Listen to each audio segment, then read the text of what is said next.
ndagira ngo abanyamwuka badukurikiye babyumve neza. Nabonye ibintu byinshi ntarinzi, nabonye ibintu byinshi, mbona ibyiza, Imana ishimwe cyane. Amen. Ariko mbona n'ibibabaje, babyumve neza cyane, babyumve cyane. Uwo yagendaga ahitamo insina ifite igitoki agasiga umwana. Uko gutegereza umwuka arakomeza aranzengurutsa, anjyana inyuma mu rugo, anjyana mu gikari, arangarura. Nagiye kubona, nabonye ibintu byinshi bitandukanye, byinshi. Uko abantu muri iyi minsi bameze, ngo ntanga umugisha kuri buri umwe wese, ngo ariko abandi bakawivutsa. Abahanuzi iyo bahanuye ngo inzara iraje, buri wese yumva ko inzara itamugeraho. Ngaho ndizera ko ibyo bisobanutse, ndizera ko ntawe utabyumvishe. Noneho wenda ibya mbere nibyo tutasobanukiwe, ariko ibi noneho ndizera ko abenshi babyumvise. Abenshi ndizera ko babyumvishe. Nababwiye ngo uwo muntu wari urimo wari woherejwe.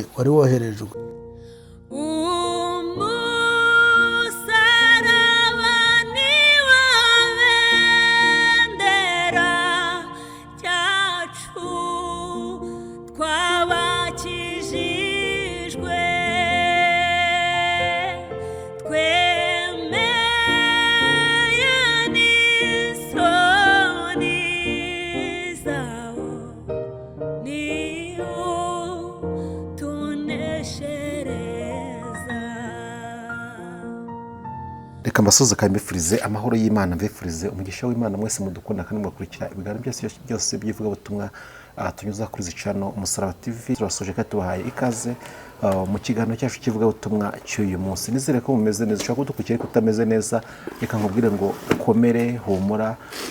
Yakoze byende byari bikugoye mbere n'uyu munsi iracyari kandi acyakora imirimo n'ibitangaza. Cyambere no kongera ukayigirira icyizere. Ntabwo dutinda rero, turi kumwe na Mugabe niwe tugiye kubana muri kano kanya. Reka ntangire musuza mugwe, turagusuje mu izina rya Yesu. Ndabikirije mu izina rya Yesu Kristo. Amahoro y'Imana nabane namwe. Nawe kandi muhorane. Yego. Umeze neza? Kumbura nta morale.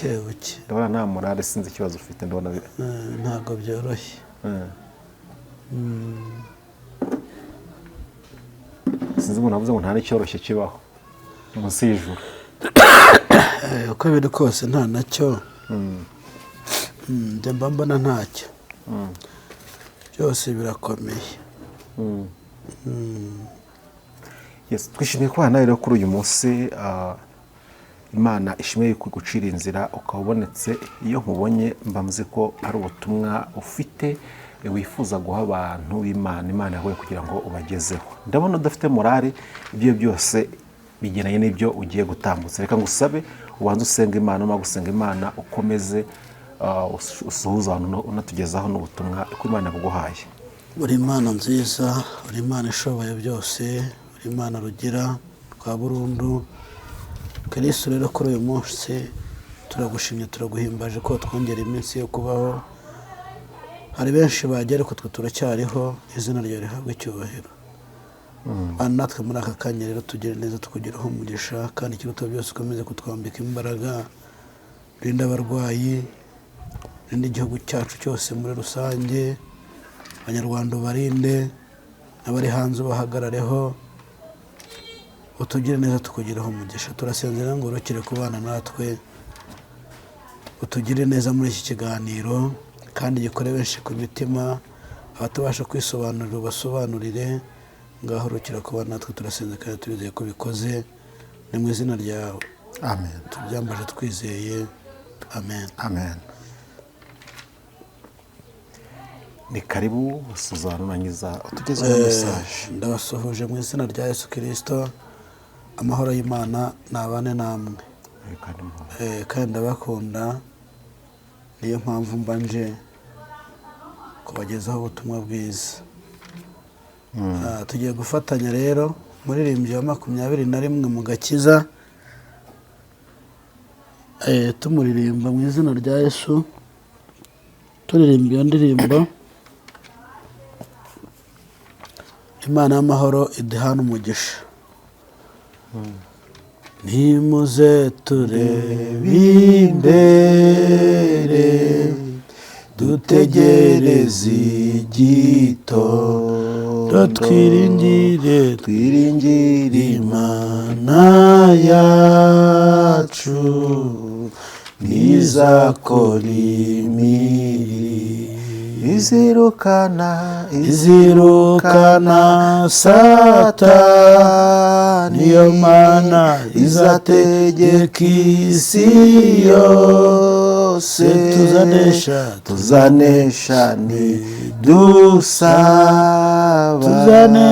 nidusaba, kuko Imana igitwumvira. Dore impanda ziravuze,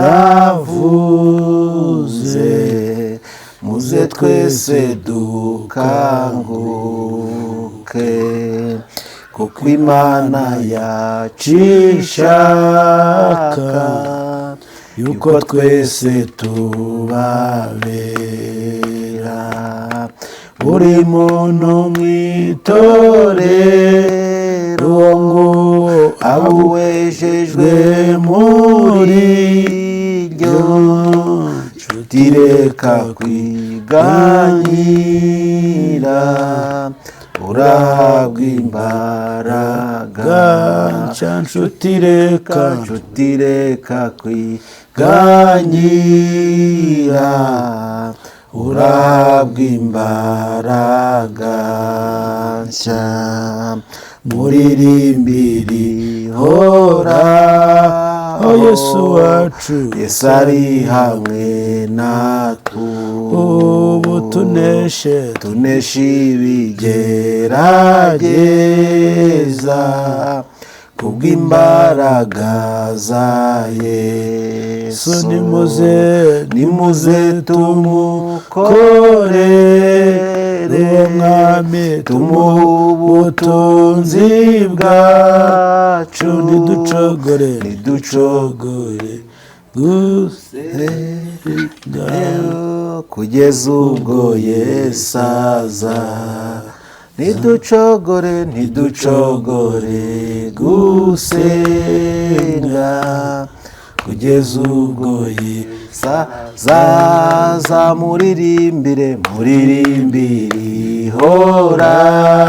Uhoraho, Yesu ari hamwe natwe. Ubu tuneshe ibigerageza, kubw'imbaraga za Yesu. Nimuze tumukorere, tumuhe ubutunzi bwacu, ndetse ubwenge n'umutima, bikorere Umwami Yesu. Ndetse ubwenge n'umutima,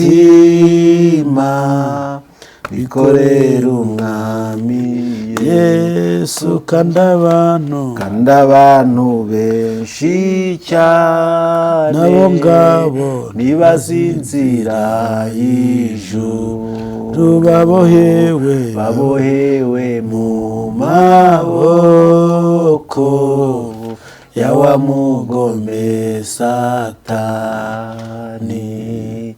Muze twese tubashake, abo ngabo tubasangisha umukiza. Ntiducogore gusenga Imana kugeza ubwo Yesu azaza.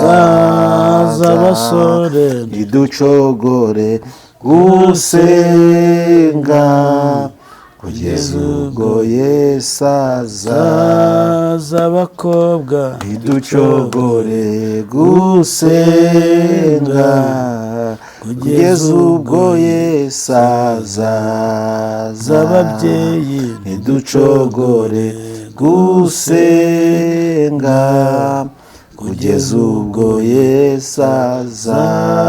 dukomeza abasenga ntiducogore gusenga Imana kugeza ubwo Yesu azaza.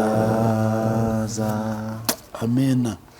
Ngo ntiducogore gusenga kugeza ubwo Yesu azaza.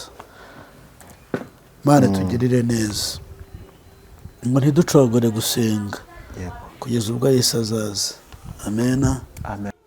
Yosuwa ibice 21. Yego.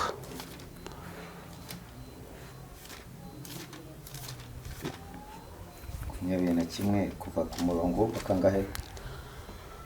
Kuva ku murongo wa 43 kugeza ku 45.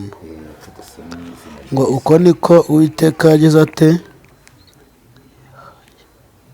Komeza. Uko niko Uwiteka yahaye Abisiraheli igihugu cyose. Amen. Yasezeranije ba sekuruza babo. Yego. Baragihindura baturayo. Uwiteka abaha ihumure impande zose nk'uko yasezeranije ba sekuruza babo. Nta muntu n'umwe mu babisha babo bose wabahagaraye imbere, ahubwo Uwiteka abagabiza ababisha babo bose. 45. Nta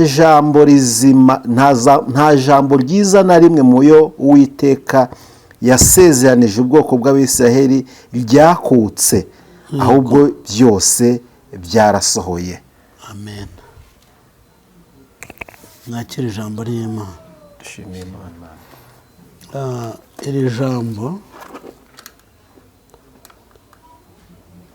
jambo naribonye mu gihe cya nijoro. Iri jambo ry'Imana hari abajya baryitanya akavanga amagambo y'Imana, ngo tugiye gusoma amagambo y'Imana, ariko ni ijambo ry'Imana. Iri jambo ry'Imana rero umwuka yarinyeretse nijoro, byaramaze kuba mu gihe cy'isaa 8 n'indi minota. Abantu menyereye ko mbabwira ko nkunda gusenga mu masaha y'isaa 9, ariko ntabwo ariko bimeze. Uyu munsi ntabwo nasenze saa 9,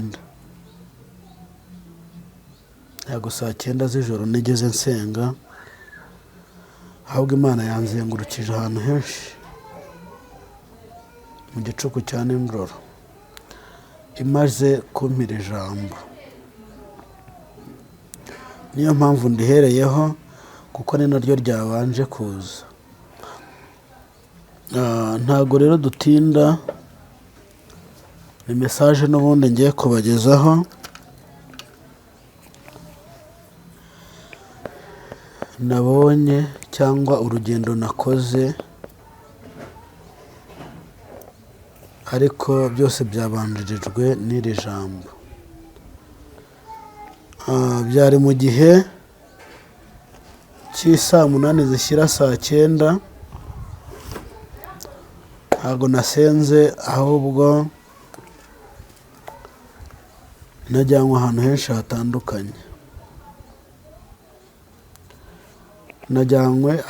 hatandukanye. Ariko namwe ndabifuriza gutemberezwa n'Imana. Buriya Imana yagutembereje gutembereza neza. Nabonye ibintu byinshi ntarinzi. Nabonye ibintu byinshi, mbona ibyiza. Imana ishimwe cyane. Amen. Ariko mbona n'ibibabaje. Ko njya nkunda kubivuga rero, message mfite irumvwa n'abanyamwuka, kandi ndizera ko bari buyisobanure. Ngiye ntabwo nigeze mbona ubusobanuro bwabyo, mwihangane, mukunda kuvanga ndavuga ariko sinsobanure. Kuko mvuga ikintu uko nakibonye. Ni ukuvuga rero uko ndi buyivuge, ni uko nguko nawe Imana igusobanurire, kandi n'abanyamwuka ndizera ko bari busobanukirwe. Yesu aduhane umugisha. Ubwo rero umwuka w'Imana wanjyanye, uragenda ungeza, hari ibyo kera bitaga ngo ni abami cyangwa ibwami. Iragenda ingeza mu rugo rw'uwari umwami. Uwo mwami nagengerayo ni ku bami ba kera ariko simbazi, ariko ko twumva kera ko habagaho abami. Icya mbere nagezeho nabonye ni uko nabonye njyayo gusaba akazi kuri uwo mwami, ariko ngezeyo nsanga hari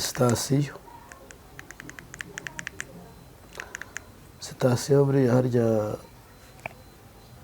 ntitanga esanse ra ni bibi se buriya? Yumva bitari ntabwo nasobanukiwe, sibyo rata, ariko namwe baturusha mudusobanurire, ariko abanyamwuka babyumve cyane. Ndagenda rero ngezeyo, umwuka yanjyanye yongeye nk'umuntu ugiye gusabayo akazi, ariko ngezeyo byabaye ngombwa ko nategereje. Muri uko gutegereza umwuka arakomeza aranzengurutsa, anjyana inyuma mu rugo, anjyana mu gikari, arangarura. Nagiye kubona nabonye ibintu byinshi bitandukanye, byinshi ariko reka twihute tuve aho ngaho kuko iyi ntuze ni ndende. Ndimo ndasengera Imana ngo nsobanurire kugira ngo nanjye nzabashe gusobanukirwa, nsobanurire n'abandi. Naje kugera aho rero, hari aho nageze hari intoki nyinshi cyane, nyinshi. Arambwira ngo nje kukwereka ko abantu muri iyi minsi bameze, ko ntanga umugisha abandi bakawuvutsa abandi, ngo ntanga umugisha kuri buri umwe wese, ngo ariko abandi bakawivutsa. Urumva byoroshye kuba Imana iduha umugisha tukawivutsa?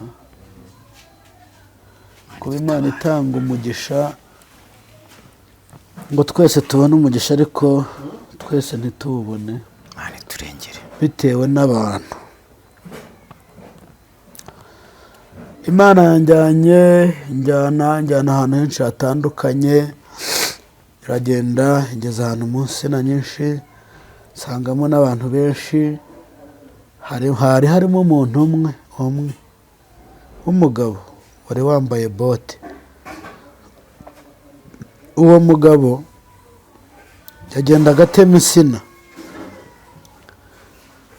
akareba insina ifite umwano, ya nsina ibigeze igihe cyo kwera, yareze yarannye ariko igitoki kitarakomera cyo kuba cyagerwaho kuribwa, icyo yagitemaga agatema iyo nsina ifite icyo gitoki. Ndagira ngo abanyamwuka badukurikiye babyumve neza, babyumve neza cyane, babyumve neza cyane, babyumve cyane. We yagendaga ahitamo insina ifite igitoki, agasiga umwana wa ya nsina. Yagendaga atema insina ifite igitoki ariko agasiga umwana, kandi yatemaga igitoki cyari hafi kwera. Ariko abahanuzi iyo bahanuye ngo inzara iraje, buri wese yumva ko inzara itamugeraho. Ngaho ndizera ko ibyo bisobanutse, ndizera ko ntawe utabyumvishe. Noneho wenda ibya mbere nibyo tutasobanukiwe, ariko ibi noneho ndizera ko abenshi babyumvise. Abenshi ndizera ko babyumvishe. Nababwiye ngo uwo muntu wari urimo wari woherejwe cyangwa wari watumwe n'abamukuriye, nabonaga agenda atema insina, ariko agatema insina ifite igitoki. Agenda atema izo nsina agasiga umwana w'insina mutoya, ariko igitoki, insina yari ifite igitoki yose yayitemye. Imana mu gihugu cyo mu ijuru iturengere. imana mu gihugu cyo mu ijuru niturengere kuko biragoye. ubwo urumva niba insina zifite ibitoki zitemwe hagasigara abana bazo, ubwo tuzarya ryari? Biragoye. Ibyo rero byavuyeho, bimaze kuvaho, izi mesaje zirakomeye kuko nta nimwe yoroshye irimo. Ibyo byaje kuvaho rero, gutema izo nsina birangiye, izo nsina gutemwa birangiye, urabona nka kwa kundi mu gihugu cyacu tujya dukora umuganda, kwa kundi abantu baterana iyo umuganda ushoje, nabonaga ari nk'ubwo buryo. Mbona twari abantu benshi twari duteranye, kuko urumva nibonaga mu buryo bw'umwuka duteranye turi abantu benshi, mbese bameze nk'abavuye mu muganda. Ariko tugiye kubona tubona njye n'ibyo babibonaga n'abandi babibonaga, bari bari aho ngaho. Hacaho umuntu wari uri kuri moto, numva baravuze ngo dore wa mwana kwa Samweli, abandi ngo harya ngo yiga universite, ngo urase kwiga universite ngo arwaye ziriya mvunja ngo zishinyitse ziri hejuru, ngo bimumariye iki? Imana irimo iraturega ishyari, Imana irimo iraturega amagambo, Imana irimo iraturega kuvuga ibitatureba. Imana yacu irababaye. Turashyushywa n'iby'abandi n'inkuru z'abandi, turanezezwa n'imibabaro y'abandi, turaharanira kubona ko, kumva ko buri umwe wese yahura n'ibibazo, ariko ntitwishimira ko umuntu yagize neza. Imana iturengere. Nkiri aho ngaho rero, nagiye kubona mbona mfite akabido. Urabona utu tubido tujya tuzamo amata, Inyange, ikivuguto, wazamo Mukamira. Mbona kari akabido rwose kari gafiteho icyapa, ariko icyo cyapa nkabona ni icy'amata, ariko kari akabido kera cyane. Mbona ndagafite nkafite, noneho natangiye navuze indimi, ariko mvuga indimi ebyiri. Noneho mu kuvuga izo ndimi ebyiri, ntabwo ari ngombwa ko nzisubiramo hano. Mu kuvuga izo ndimi ebyiri, nari mfashe ka kabido gutya, noneho ka kabido kugafata gutya uko nakagafashe, noneho wa muntu nababwiye mbere wari umutema za nsina araza akajya agira atya ngo ceceka. Noneho imbere yanjye hari umwana w'umukobwa wari uhari, ararira cyane biramuriza, arababwira, akajya ababwira ngo mwamuretse akavuga. Ubundi burya umwana w'umukobwa mu buryo bw'umwuka bisobanura umwuka wera, ngo mwamuretse akavuga. Ariko muri kwa kuvuga mfite ako kabido, nkafite wa wundi watemaga za nsina, agenda atema insina ziriho ibitoki ariko bitarakomera, azitema agasigaza umwana wazo. Niwe wumvaga ndimo mvugira mu ndimi, akaza akajya nkubita gutya ngo usigaho kuvuga, rekera. Noneho uwo mwana w'umukobwa wari uri hirya akajya avanga, ariko ngo mwamuretse akavuga. Rero navuyeyo numva mbabaye cyane, numva ntanezerewe, kubera ko abantu nta rukundo tugifite. Abantu ntibashaka kumva ijambo ry'Imana, abantu ntibarashaka gusebanya, abantu banejejwe n'ibibi byabaye kuri bagenzi babo. Ntabwo byoroshye rero, Imana irababaye, kandi ndizera ko Imana ifite agahinda gakomeye cyane. Abantu mugarura urukundo rero, abantu mugarura urukundo, abantu mwige gukunda no gukundana. Ndumva ari cyo cy'ingenzi. Imana tugirire neza kugira ngo idushoboze kugira umutima w'urukundo. Icyo nababwira rero ni uko twasenga kugira ngo ibyo byose Imana ibikureho. Nigeze ndababwira ngo inzara iraje, ariko koko niko kwiraje kandi nabibonye. Niba umuntu ashobora kujya mu nsina agatema insina iyo ari yo yose ifite igitoki akayishyira hasi agasigaza umwana wayo, nibona insina buriya yera hagati y'umwaka n'igice, umwaka gutyo. Siko bimeze ra? Tekereza rero kugira ngo iyo nsina izajye kwana izere hanyuma urye, ni ibintu biri kure. Abanyamwuka bo ndumva babisobanukiwe cyane. Nahereye hasi ngenda, hari ibyo ntabashije gusobanukirwa, ariko harimo benshi babyumva, banatwandikira muri komanteri bakadusobanurira, kuko twese muri uru rugendo ni uguhugurana, nta muhanga uba mu by'Imana. Uwaturusha rero gusobanukirwa nawe yadusobanurira. Yesu abaho umugisha kandi murakoze cyane. Message nari mfite niyo ngiyo.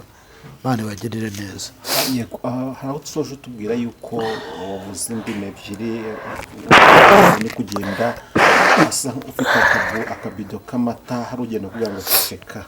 Ese byaje kurangira ko ucecetse byagenze bite? Wacecetse urabumvira cyangwa wakomeje uravuga urangiza ibyo washaka kuvuga? Oya, nakomeje ndavuga kuko nandi mu mbaraga nyinshi cyane. Mu mbaraga nyinshi cyane nakomeje ndavuga,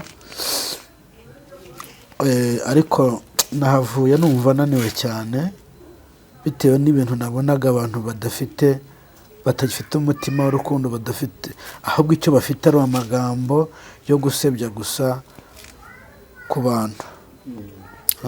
Mukozi w'Imana Mugabe, ni byiza ko Imana yaguhaye ubwo butumwa, ariko watangiye utubwira ati nabonye ndi ahantu ibwami. Uyu munsi wa none turacyafite mu isi ibihugu bikiyobowe n'ubwami. Hari ubwami bw'Ubwongereza, na hano no muri Afurika haba ubwami bwa Maroc, hari ubwami bwa Swatini, hari n'ubundi bw'ahandi tutazi. Ntabwo wabashije kumenya ubwo bwami wari watemberejwemo ubwo ari bwo? Nabonaga uko bajya babivuga, ntabwo nzi abami ba kera, ariko nabonaga byari bimeze nk'abami ba kera. Buriya hari abantu ngo kera bari bakomeye,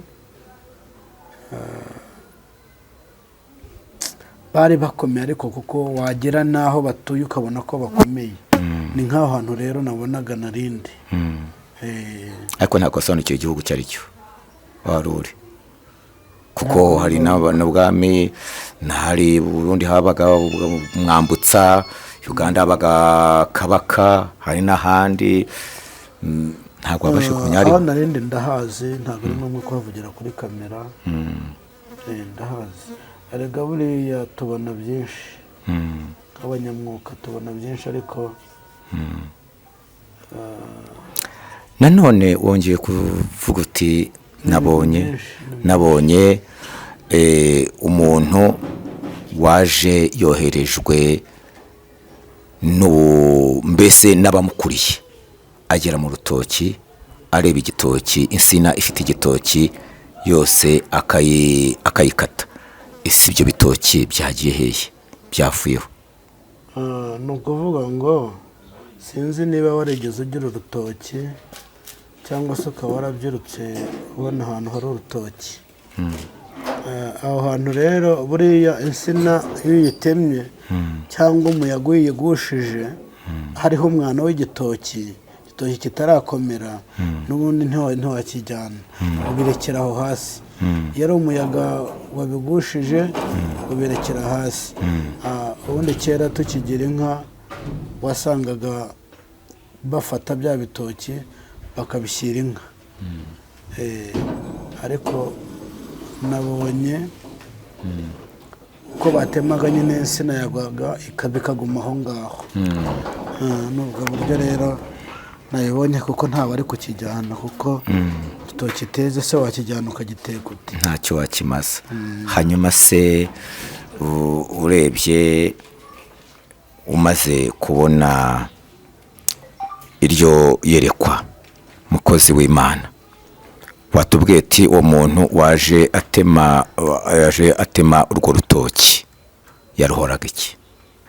Ni kwa kundi saba bagizi ba nabi, yenda umuntu akabajya mu murima w'umuntu agafata isina gusa akazararika, cyangwa hari indi mpamvu yari bimuteraga? ntabwo ari umuntu wifatiye imyanzuro, ahubwo ntekereza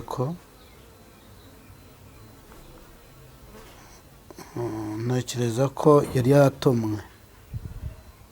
Tuvuge wenda urugero, yatumwe n'Imana, yatumwe n'abantu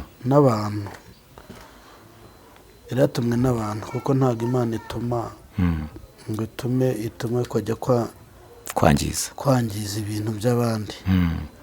Ntabwo ari byo, we n'itegeko yari yahawe. Hari nabyo nkunda kubwira ngo abantu basenge, abanyamwuka barabyumva cyane, gusa ntabwo ari mu gihugu cy'u Rwanda. Nicyo twashaka kukubaza, kuko abantu bashaka kugira barabanza bakakubaza, tubwo n'u Rwanda, ati dore byarabaye mu Rwanda n'ubundi insina barazitemye. Ntabwo ariho mvuze inshuti zanjye, yari u Rwanda twamenya ko ari ikiza yenda kiba gishaka kuza, ubwo twasaba minisiteri ishinzwe ubuhinzi yabyitaho. nuko nabibonye. Ntabwo washoboye gusobanukirwa igihugu icyo ari cyo. Ntabwo ari u Rwanda. Bakoze cyane. Ntabwo ubundi kuki muhora mwitsitsa ku Rwanda? Ubundi u Rwanda nirwo rugira ibibazo gusa, ahandi ho nta bibazo bibaye. Ntabwo ari u Rwanda. Yego, urakoze cyane. Reka tujye dusatira umusozi w'ikiganiro cyacu. Ibyo byose ufite ibyo adasobanukiwe ari buze kutwandikira muri komenti, cyangwa se aze kuguhamagara kuri nimero ya telefone ugiye gutambutsa. Wamuhamagara, wamwandikira, ari tayari, ariteguye kugira ngo akwakire, kuko mu by'Imana yamuhamagariye no gufasha abantu b'Imana nabyo birimo. Mugabe, turagana ku musozo w'ubutumwa bw'uyu munsi. Sinzi nimba hari icyo waba wisomwe kugira ngo tumaze tuguhe umwanya ugitambutse dukomeze. icyo nabwira abantu badukurikiye, kuko insina ziba mu bihugu byose. Ari aha iwacu mu Rwanda insina zirahari, ari Uganda insina zirahari, ari Burundi insina zirahari. Ndatekereza ko nta gihugu kitagira insina, ariko icyo ngira ngo mbwira abantu nibasenge kugira ngo ziriya nsina zasigaye zigire gute, zere. Abanyarwanda dusenge, kuko ngo ujya gutera uburezi arabwibanza. Uganda dusenge, Burundi dusenge, Kongo dusenge. Ndumva ari icyo nabivugaho. Yego. Ikindi, ushobora gukenera kumpamagara, ushobora no kunyungura mu bitekerezo, ukanyungura inama muri uru rugendo rwo gusenga. Nta muhanga ubamo rwose, wampamagara ukampugura. Nkunda no guhugurwa cyane. Nkunda guhugurwa cyane, nkunda cyane abantu bakuze buryo bangira inama, ndabikunda cyane. Mwampamagara rero kuri iyi nimero 0788 96 97 41. Amazina ni Mugabe Eric. Yesu abampera umugisha, naho butaha. Urakoze cyane. Nkuko twatangiye dusenga, reka none dusoze dusenga. Imana iguhe umugisha. Dusengere mu izina rya Yesu. Dushimye Imana ko abanyazwe n'umutumwa bwiza yakoresheje Mugabe Eric.